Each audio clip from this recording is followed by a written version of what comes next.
साथियों नमस्कार, मैं हरिश्चंद्र बंडवाल इस वीडियो में आप सभी का स्वागत करता हूं। दोस्तों, chief justice of India P R. Gavai, उन पर जूता फेंकने के मामले में लगातार बवाल बढ़ता जा रहा है। किस प्रकार से बढ़ रहा है आप देख ही रहे हैं। यहां तो अगर सिर्फ इकोसिस्टम की बात करें तो दो अलग अलग इकोसिस्टम नजर आते हैं। दोस्तों, एक तरफ तो आपने खबर सुना ही होगा कि अभी इधर के इकोसिस्टम के एक व्यक्ति पर खबर मिली कि वो हिरासत में ले लिया गया है।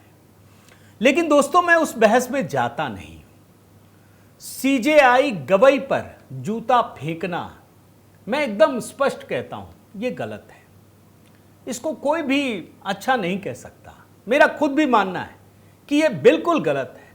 लेकिन दोस्तों, इस मामले को जिस तरीके से एक रंग देने की कोशिश की जा रही है उसके बारे में चर्चा करना चाहता हूं। जो मुख्य बिंदु है उसको छोड़ करके बाकी की चीजों पर जिस तरीके से बवाल मचाया जा रहा है उस पर भी बात करना चाहता हूं। और साथ ही दोस्तों, मैं आज के वीडियो में यह दिखाना चाहता हूं कि इस मामले में कैसे केजरीवाल का भी जुड़ाव है, कैसे अरविंद केजरीवाल भी बुरी तरह से फंसते जा रहे हैं।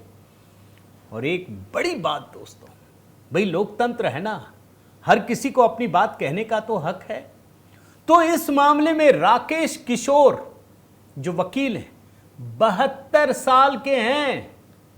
याद रखिए, 72 साल। पूरे जीवन में अभी खोजबीन चल रही है, पूरा इंडी गठबंधन पीछे पड़ गया है कि इनके जीवन की चीजों को ढूंढा जाए, खंगाला जाए। क्या मिला है, जो खुलासा किया है ना, उस बात को भी दिखाना चाहता हूं। आप तय कीजिए। मैं बल्कि आपसे एक सवाल पूछता हूं दोस्तों। मैं ये सवाल बिल्कुल नहीं करूंगा कि जूता फेंकना ये सही है या गलत। मैं मानता हूं गलत है और मैं चाहता हूं कि आप भी कहें ये गलत है। लेकिन राकेश किशोर जी ने जो कहा है, 72 साल के राकेश किशोर, याद रखिए, मेरे ख्याल से गवई साहब से भी काफी बड़े हैं, काफी क्या बड़े हैं। उन्होंने जो बात कही है उस पर आपकी राय क्या है? राकेश किशोर ने जो बात कही है, क्या आप उससे सहमत हैं या नहीं है? ये कमेंट करके मैं चाहता हूं कि बिल्कुल हर कोई इस विषय पर अपने कमेंट जरूर रखिएगा, क्योंकि इनका गुस्सा जब आप सुनेंगे, इनकी बातें जब आप सुनेंगे, इनको छोड़ दिया गया, याद रखिए। खुद सीजेआई गवई साहब ने ना केवल छोड़ दिया बल्कि इनके जूते भी वापस करवा दिए, दे दो। तो मैं आज आपके सामने राकेश किशोर का जो बड़ा खुलासा है वो आपके सामने रखने जा रहा हूं। इन्होंने जो बात कही है, आप उससे कितना अपना सुर मिलाते हैं, कितना विरोध करते हैं, उस पर चर्चा कर रहा हूं। ये तो संविधान ने भी हक दिया है कि बात तो होनी चाहिए। तो आपके कमेंट को बड़े ध्यान से मैं देखूंगा दोस्तों, आपने क्या कहा है। और हाँ, HB मेलोडी दोस्तों, बिल्कुल एक नया त्यौहार आ रहा है, करवा चौथ। मैंने आप लोगों के कमेंट भी देखे हैं दोस्तों। देखिएगा, इस गीत को हमने तैयार करने में बहुत परिश्रम किया है और हमारी टीम ने भी गीत, बोल, लिरिक्स, तमाम चीज़ें, म्यूज़िक, कॉम्पोजिशन, तमाम चीज़ें, वीडियो, एक एक चीज़ पर आपके कमेंट की प्रतीक्षा रहेगी दोस्तों। आइए शुरू करते हैं। केजरीवाल वाला जरा मसला समझना है ना, तो कुछ चीज़ें आपको दिखाता हूँ। 4 विंडो में दिखाता हूँ एक चीज़ दोस्तों, ध्यान से देखिए। ये 4 विंडो, इसमें आपको एक कहानी नजर आएगी। आपको लगेगा कि मैं किस पुरानी बात को लेकर आया हूं, बट सारे हेडलाइन एक एक करके आप पढ़िए। पी चिदंबरम पर जूता फेंक चर्चा में आए पूर्व आप विधायक की मौत। एक पूर्व विधायक है जिसकी मौत हो गई, उसके सबसे पहले क्या लिखा है? पी चिदंबरम पर जूता फेंक चर्चा में आए। दूसरी हेडलाइन पढ़िए, शू थ्रोअर जर्नैल सिंह इज आप कैंडिडेट फ्रॉम वेस्ट दिल्ली। मतलब जिस जर्नैल सिंह को केजरीवाल ने विधायक का उम्मीदवार बनाया, उसकी चर्चा हो रही है इसलिए क्योंकि उसने जूता फेंका था। तीसरी हेडलाइन, पंजाब में लड़ रहे दिल्ली के जर्नैल से मिलिए, जूता फेंकने से आए चर्चा में। मतलब पंजाब भी इसको इसलिए भेजा गया क्योंकि ये जूता फेंक कर चर्चा में आए थे। और चौथी हेडलाइन पढ़िए, काश कि अरविंद केजरीवाल ने चिदंबरम पर जूता फेंकने वाले जर्नैल सिंह को विधानसभा का टिकट नहीं दिया होता। ये विधायक बन गए थे। बिल्कुल क्रिस्टल क्लियर तरीके से समझिए दोस्तों, इस व्यक्ति की पहचान इसलिए बनी क्योंकि इसने जूता फेंका था चिदंबरम पर। और अफसोस दोस्तों, अफसोस करना चाहिए कि जिस बात के लिए उसकी भर्त्सना होनी चाहिए, उसका बहिष्कार होना चाहिए था, उसको महिमा मंडित किया गया। क्यों? क्योंकि जूता फेंका गया। आप कल्पना कीजिए, आप किस देश की कामना करते हैं, किस समाज की कल्पना करते हैं कि जूता फेंको और आपका महिमा मंडन होगा। अगर आप सोचिए इधर किसी बड़े नेता पर जूता फेंकते तो क्या होता, कल्पना कीजिए। तो इसने जूता फेंका, इसका महिमा मंडन किया, और वो भी एक नेशनल पार्टी, अरविंद केजरीवाल की पार्टी ने उसको टिकट दे दिया। यानी उस मनोवृत्ति को आगे बढ़ाने की कोशिश कि जूता फेंको, हम तुमको टिकट देंगे। ये तभी से शुरू हुआ दोस्तों। ये पूरा का पूरा जो घटनाक्रम है तभी से लोगों के मन मस्तिष्क में छाया कि अच्छा, अगर हमने जूता फेंक दिया तो हम बड़े आदमी बन जाएंगे, लोगों की नजर में आ जाएंगे, या जो हम बात कहना चाहते हैं वो लोगों तक पहुंचा देंगे। टू विंडो दिखाता हूं आपको, एकदम एक झटके में पता चलेगा मैंने क्यों केजरीवाल का नाम लिया है, कैसे लोग पकड़ लेते हैं। और ना पकड़े हो तो ये बात पहुंचा दीजिएगा कि अरविंद केजरीवाल से कैसे सीधा कनेक्शन जुड़ता है। जिस आदमी ने पी चिदंबरम पर जूता फेंका, अरविंद केजरीवाल ने उसका महिमा मंडन किया, उसको टिकट दे दिया चुनाव लड़ने के लिए। लेकिन जब BR गवई पर सिर्फ विरोध जताने के लिए, मैं गलत मानता हूं, उसके बाद भी आपको दिखा रहा हूं, केजरीवाल मिमिया रहे हैं, बिलबिला रहे हैं। हम भी आपके साथ होते अगर आपने जर्नैल सिंह का महिमा मंडन नहीं किया होता। सोचिए दोस्तों, ये इतनी बड़ी कहानी है, आप समझ नहीं पाएंगे। और यहीं से जुड़ा हुआ यह अरविंद केजरीवाल का सीधा सीधा कनेक्शन है जूता फेंकने के मामले से, कि भैया दूसरों पर जूता फेंको तो हम टिकट दे देंगे, और तुमको कोई थप्पड़ मार दे तब क्या होगा, तो मोदी जी जिम्मेदार हो जाएंगे। और पूरा का पूरा लेफ्ट लिबरल इकोसिस्टम वैसे ही चलता है। मैं आपको एक टू विंडो और दिखाता हूं, राजदीप सरदेसाई का। अभी BR गवई पर जूता फेंका तो इन्होंने बड़ी बड़ी बातें कही, कहना चाहिए, लेकिन जब जर्नैल ने किया तो क्या लिखा था, देखिए पहले विंडो में, जर्नैल इज ए रिमार्केबली काम man, something snapped in him the day he threw the shoe, lost his job but not his self esteem। ये महिमा मंडन है दोस्तों। शांत है, नौकरी चली गई, आत्मसम्मान के साथ समझौता नहीं किया। तो भैया BR गवई पर जो जिसने किया उसका भी तो कितना नुकसान हो गया, उसका तो लाइसेंस रद्द हो गया। लेकिन क्या उसने अपने कामनेस को खत्म किया? क्या अपने संयम को तोड़ा उसने बाद में? क्या कोई गाली गलौज की? क्या उसकी मंशा कोई जानलेवा हमला करने की थी? इसका मतलब इसने भी सांकेतिक विरोध किया होगा। मैं बार बार आपको कह रहा हूं दोस्तों, चाहे इधर जूता फेंका जाए चाहे उधर, ये बुरा है तो है, लेकिन ये केजरीवाल से ही शुरू हुआ था दोस्तों। और आपको एक बात बताऊं, मैं 3 विंडो दिखाता हूं, गौर से देखिए। आप जानते हैं सुप्रीम कोर्ट में या सुप्रीम कोर्ट के जज पर हमला करने की बड़ी बड़ी कोशिशें हुई हैं। आप सोच नहीं सकते। मैं आपको बैकग्राउंडर दिखा रहा हूं दोस्तों, 3 विंडो में 3 चीजें आपको दिखा रहा हूं। 1968 में सुप्रीम कोर्ट में 3 जजों की बेंच की सुनवाई हो रही थी कि एक व्यक्ति अचानक से न्यायाधीश की मेज पर पहुंचकर चाकू निकाल लेता है। वो न्यायमूर्ति एन ग्रोवर पर हमला करता है। यह मैं कहानी बता रहा हूं 13 मार्च 1968 की।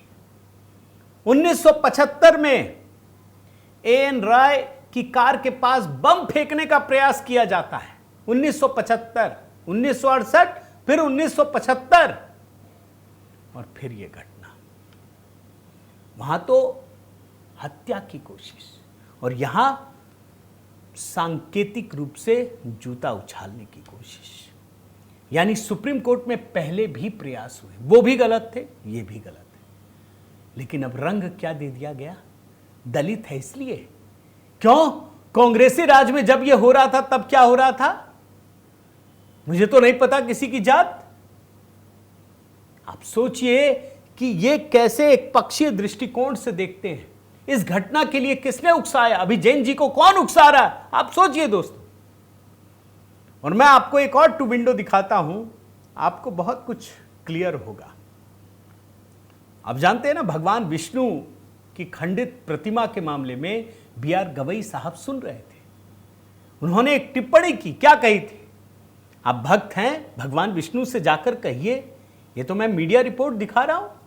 और इस आदमी ने, जिसने जूता फेंका, राकेश किशोर, 72 साल के बुजुर्ग व्यक्ति, क्या कहा?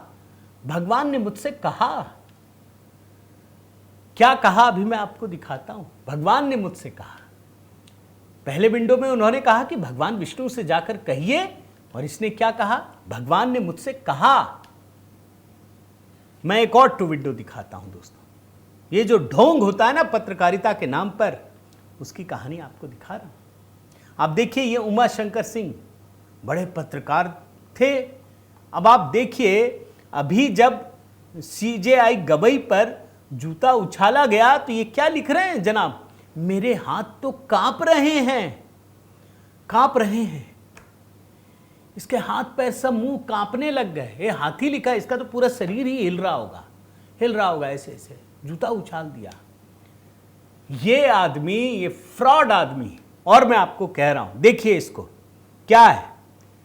जनाब मुंतजिर जैदी इराक के राष्ट्रपति पद के लिए चुनाव में उतरे। जीत जाने के बाद दिल्ली के इस दोस्त को भूल मत जाना, शपथ ग्रहण समारोह में जरूर बुलाना। इसने राष्ट्रपति बुश पर जूता फेंका था। दोस्तों, डबल स्टैंडर्ड की इंतहा है।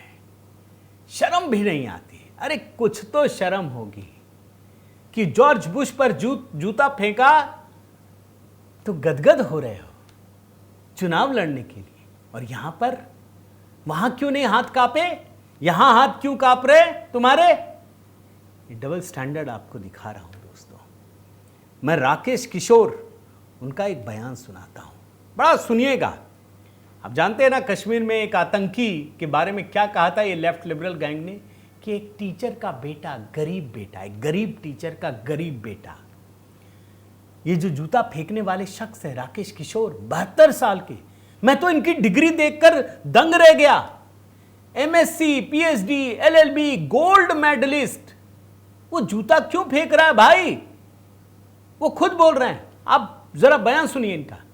कम पढ़ा लिखा नहीं हूँ, मैंने भी MSc, PhD, LLB, मैं भी गोल्ड मेडलिस्ट हूँ। ऐसा नहीं है कि मैं नशे में था या मैंने कोई गोलियां खा रखी थी और मैं कुछ करके आया, ऐसा कुछ भी नहीं है। उन्होंने एक्शन किया, मेरा रिएक्शन था, ये जो भी था। अब आपको जरा मैं राकेश किशोर की चीजें बताता हूं दोस्तों। ये राकेश किशोर, जानते हैं, जूता फेंकने के बाद मीडिया वालों ने पूछा, गलत हो गया, नहीं हुआ, इतनी सारी चीजें चल रही। पता है क्या कहा? हमारे भगवान का मजाक उड़ाया, हमको कोई पछतावा नहीं है, कोई पछतावा नहीं। ये 72 साल का बुजुर्ग कह रहा है, जो MSc है, जो PhD है, LLB है, गोल्ड मेडलिस्ट है। ये कौन है? वकील किशोर, राकेश किशोर, 72 साल के, सुप्रीम कोर्ट बार एसोसिएशन के रजिस्टर्ड सदस्य, मयूर विहार फेज 1 दिल्ली में रहते हैं। जिस सोसाइटी में रहते हैं, बताया वहां के निवासियों ने कि 6 साल पहले सोसाइटी के अध्यक्ष बने थे। 2009 में दिल्ली बार काउंसिल में नामांकन, supreme court bar association, Shahdara bar association, Delhi bar council के सदस्य, ये सारे कार्ड मिले हैं। अब जरा इनका बयान सुनाता हूं। A9 की बाइट है दोस्तों, मैं दिखा नहीं सकता, मैंने ग्राफिक्स बना दिया, जो बोला है वही लिख दिया है, लेकिन इनके विचार आपको सुनने चाहिए। यही सोच करके ये मैंने ग्राफिक्स बना के आपको दिखा रहा हूं। पहला ग्राफिक्स देखिए। सवाल पूछा जाता है, बात यह है कि मैं बहुत ज्यादा आहत हुआ कि 16 सितंबर को चीफ जस्टिस के कोर्ट में एक PIL किसी व्यक्ति ने दाखिल की, तो गवई साहब ने उसका जो है पूरी तरह से पहले तो मजाक उड़ाया, मजाक इन द सेंस ये कहा कि आप मूर्ति से प्रार्थना करो, जाकर आइडल से कहो कि वो अपना सर खुद रिस्टोर कर लें। आप अपने कमेंट जरूर रखिएगा दोस्तों, मैं आपको पूरी बात दिखा रहा हूं। फिर आगे क्या कहते हैं आप देखिए, जबकि हम देखते हैं कि यही चीफ जस्टिस बहुत सारे धर्मों के खिलाफ जो दूसरे समुदाय के लोग हैं, आप सब जानते हैं कि वो लोग कौन हैं, उनके खिलाफ जब कोई केस आता है तो बड़े बड़े स्टेप, जैसे मैं एग्जांपल देता हूं, ये वो कह रहे हैं, मैंने इसीलिए उनके नाम के लिए लिखा है। हल्द्वानी में रेलवे की जमीन पर एक विशेष समुदाय का कब्जा है। जब उसको हटाने की कोशिश की गई तो सुप्रीम कोर्ट ने स्टे लगा दिया 3 साल पहले, जो आज तक लगा हुआ है। आप सोचिए भाई, अभी तमिलनाडु वाला केस आया था विधेयकों वाला, तो बोले 3 महीने राष्ट्रपति को आदेश दे दिया, जो सुप्रीम कोर्ट में जो संविधान में नहीं लिखा है वो कर दिया। यहां 3 साल से, ये इन्होंने नहीं, मैं अपनी तरफ से जोड़ के बता रहा हूं कि इसमें भी 3 साल से स्टे है, जो ये खुलकर बता रहे हैं। और आगे क्या कहते हैं सुनिए।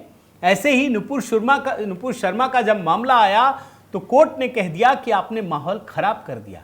ये सब तो कहते हैं, रोक लगाते हैं, वो सब करते हैं, बिल्कुल ठीक है, लेकिन जब हमारे सनातन धर्म से रिलेटेड मामला आता है, चाहे वो जलीकट्टू हो, चाहे वो दही हांडी की ऊंचाई तय करनी हो, या कोई भी मुद्दा हो छोटा मोटा, उसके ऊपर वो जरूर ऐसा कोई ना कोई ऑर्डर पास करते चले आ रहे हैं ये सुप्रीम कोर्ट, जिससे कि मैं बहुत दुखी हूं।